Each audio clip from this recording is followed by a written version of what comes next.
If you want to rouse passionate opinions, just discuss the origin of the human race. Some people of faith still argue the literal, biblical perspective, that we were created in an instant by a creator, while the scientific community has long claimed that we are the result of pure evolution. As it turns out, more and more evidence is showing the likelihood that both theories actually hold some truth. That the human race is by all means an evolving species, but also that there are a multitude of reasons to believe that a more intelligent life form played a role in developing our DNA. As we unravel more mysteries from our past, more and more geneticists are pushing the boundaries of accepted theories by mentioning the A word. Yes, alien. And the overwhelming evidence that something played a role in our evolution. So if you're among those people still laughing off this possibility, because you've never seen one, we'd like to bring you up to speed with some of the remarkable discoveries being discussed in the scientific community. Ones that prove our genetic makeup has to be more than the luck of the draw.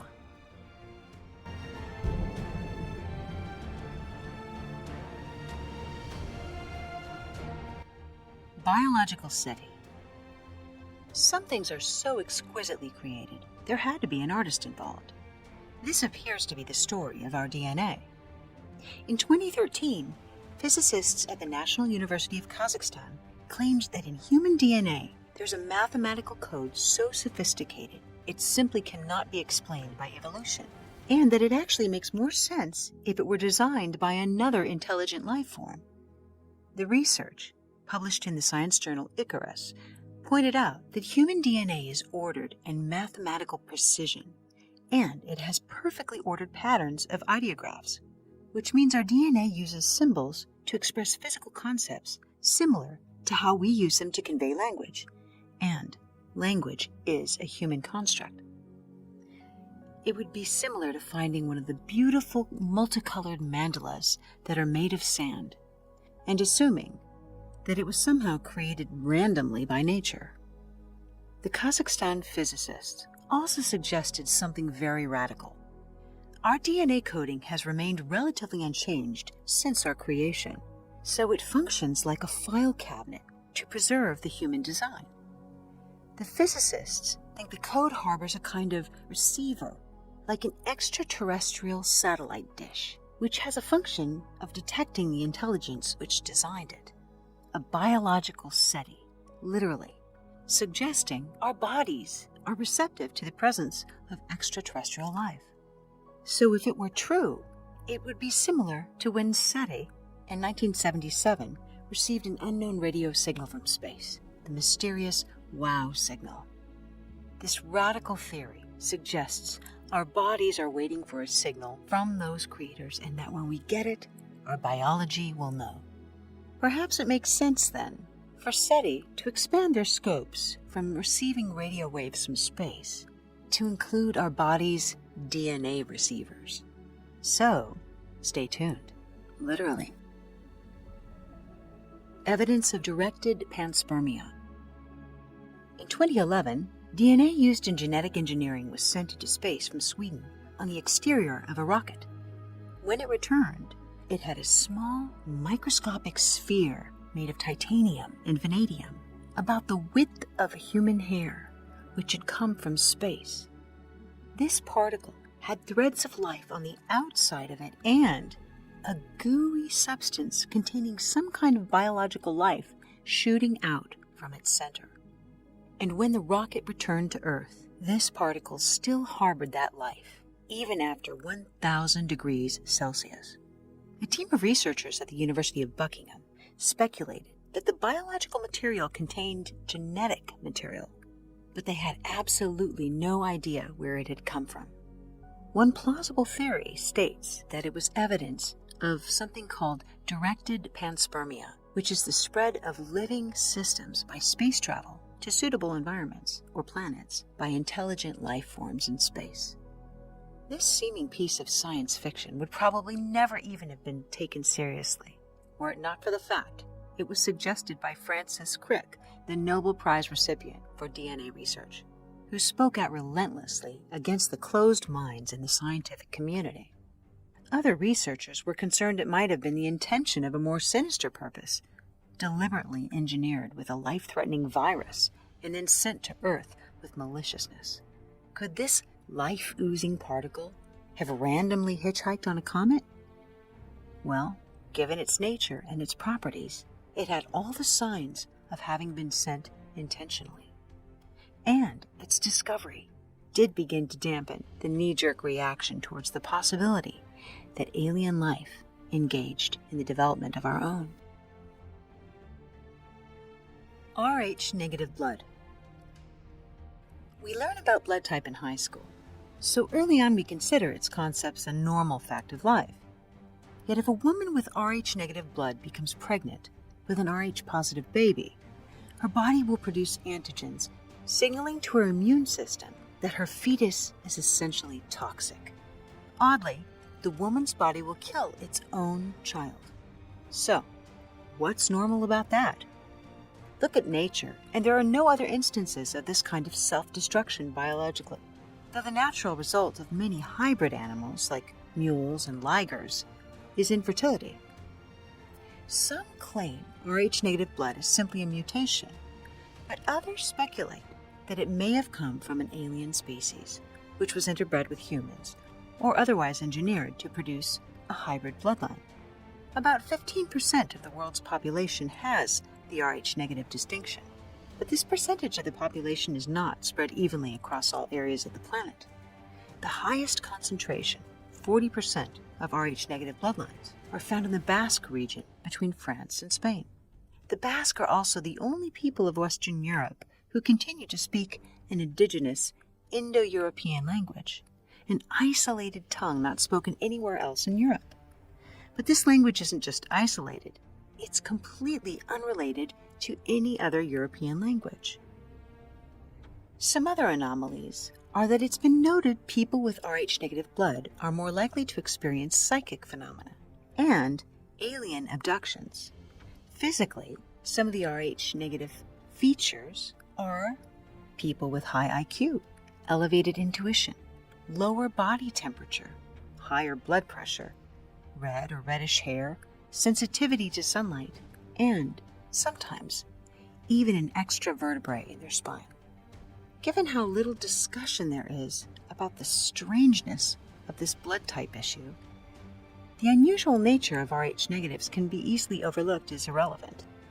Still, there's no rational explanation why, with our overpowering instinct to procreate, a pregnant woman's body would destroy its own creation, unless, perhaps, nature endured some tampering? The Big Bang of the brain.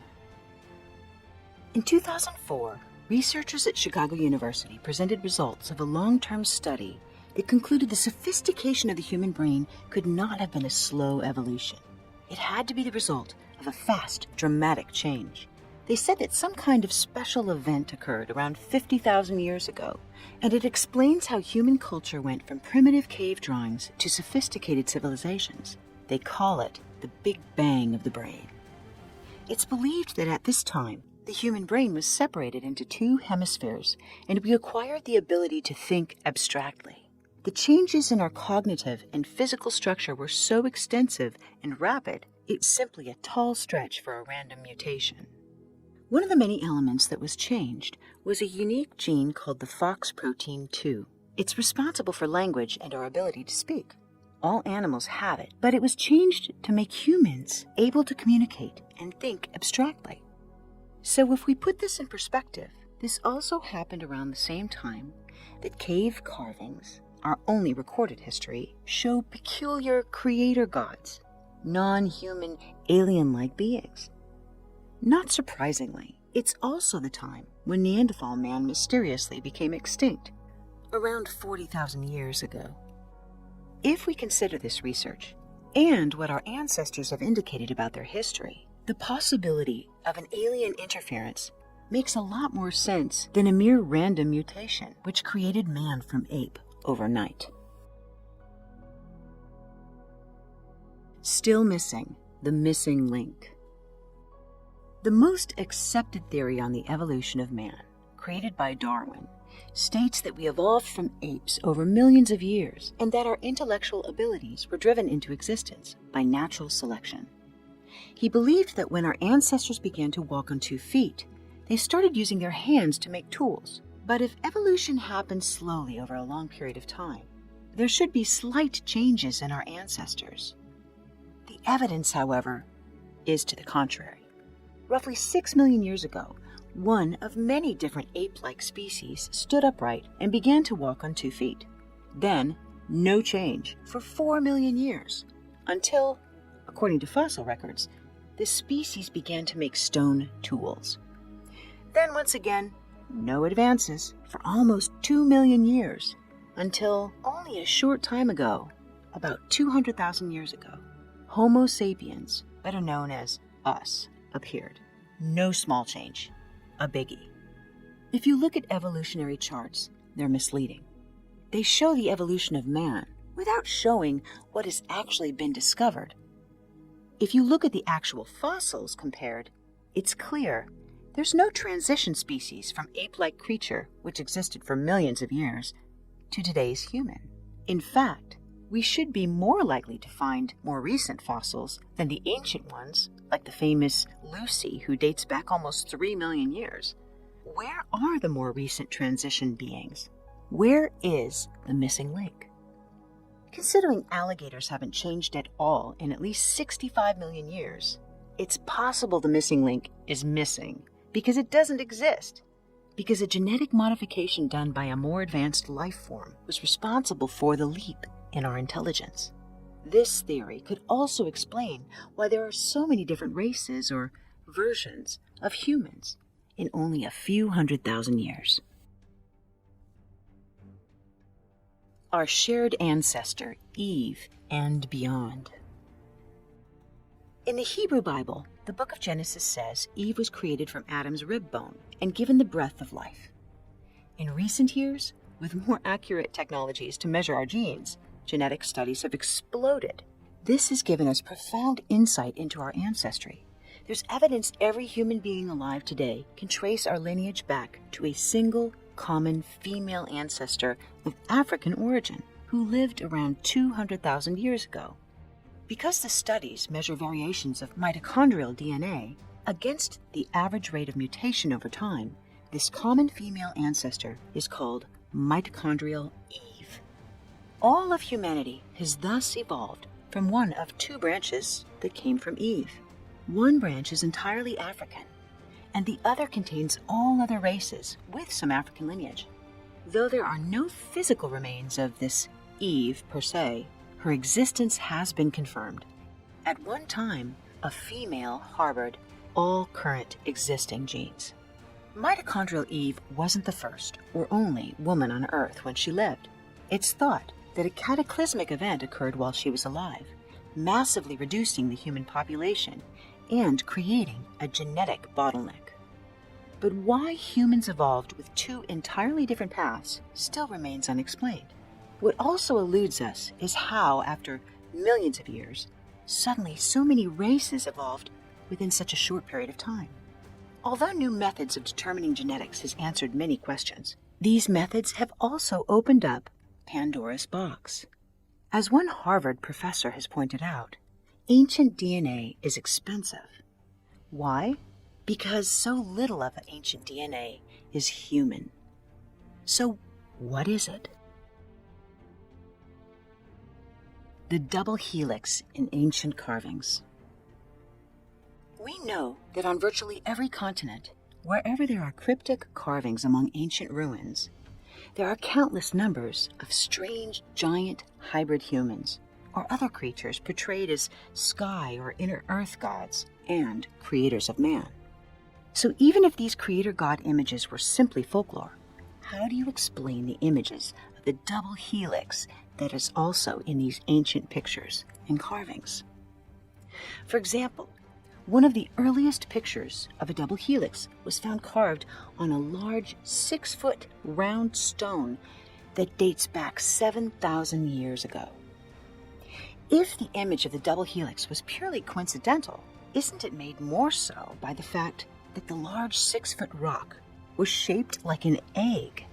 the symbol of fertility and reproduction.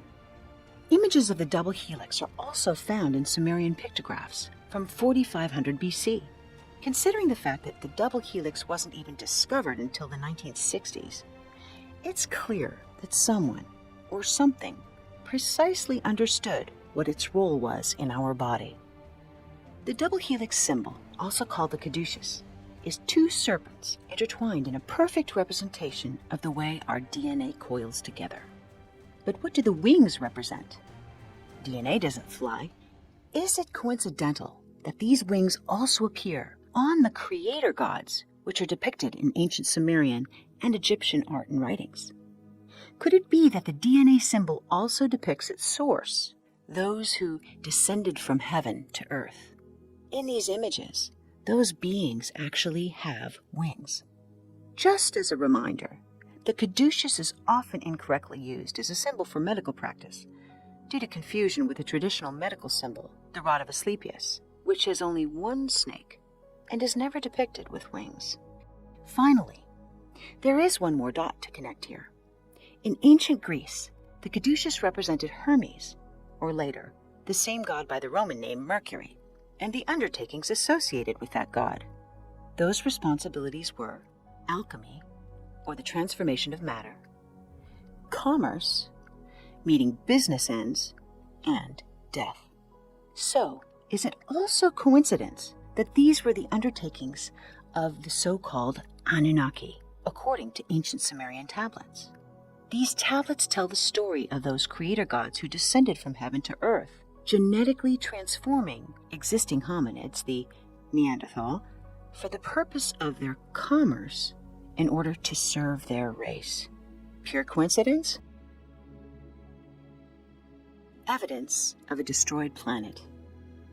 If the possibility of alien life seems too remote, it's worth noting a few things about our own solar system and the potential that life may have existed here when other planets had inhabitable environments.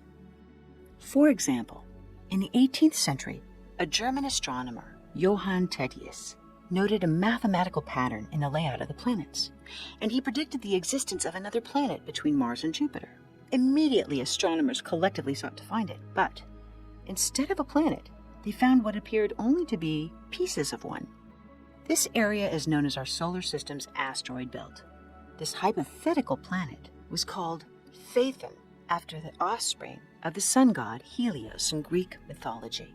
But other legends claim there was a planet called Maldek in our solar system, which was destroyed by its own violent inhabitants eons ago. The legend states that some of its inhabitants managed to escape and colonize Earth, and that roughly 3/4 of our population are these descendants. If you insist that evolution is linear, this legend is a stretch. However, it does leave one wondering why the otherwise perfectly mathematical pattern of our solar system has a vacancy. Evidence of nuclear destruction on Mars. If Maldek wasn't home to alien life, one other planet might have been. Recently published news shows that Mars had vegetation and flowing water. In fact, there's water there still at the pole. NASA has known for some time, however, that Mars has a very high concentration of the gas isotope xenon-129 in its atmosphere. Xenon-129 is radioactive. It also does not occur naturally. It's the result of a nuclear explosion. It was determined back in 1972 that a nuclear reaction had taken place on Mars approximately 1.7 billion years ago. The head of the United States Atomic Energy Commission, the late Dr. Glenn Seaborg, won a Nobel Prize for his work in the synthesis of heavy elements. This notable scientist said, "There is no way a nuclear reaction could have happened naturally on Mars." So, if the reactions weren't natural, the implication is that intelligent beings caused them. It's already happening. In conclusion, if the collection of these facts still leaves room for doubt, or if it still seems far-fetched that some being could make or manipulate or arrange a biological pattern as small and fascinating as DNA. There's only one fact left to share. We're already doing it. Synthetic DNA made its first public debut in 1967, and for the last 50 years, it's likely that the published discoveries are years behind where technology has actually gone. You only need to compare Morse code to a cell phone or the first camera to the Hubble telescope to see the speed of technology in a few decades. So who knows what's really happening now behind closed doors with the manipulation of DNA? So on that day when alien beings descend and say, "Take me to your leader," we might need to greet them with, "Hey, Dad." Till then, consider what these facts and discoveries propose, and keep an open mind. Thank you for watching, and hit the like button if you enjoyed this video. We hope you'll subscribe, and if you'd like to be notified of future releases, just hit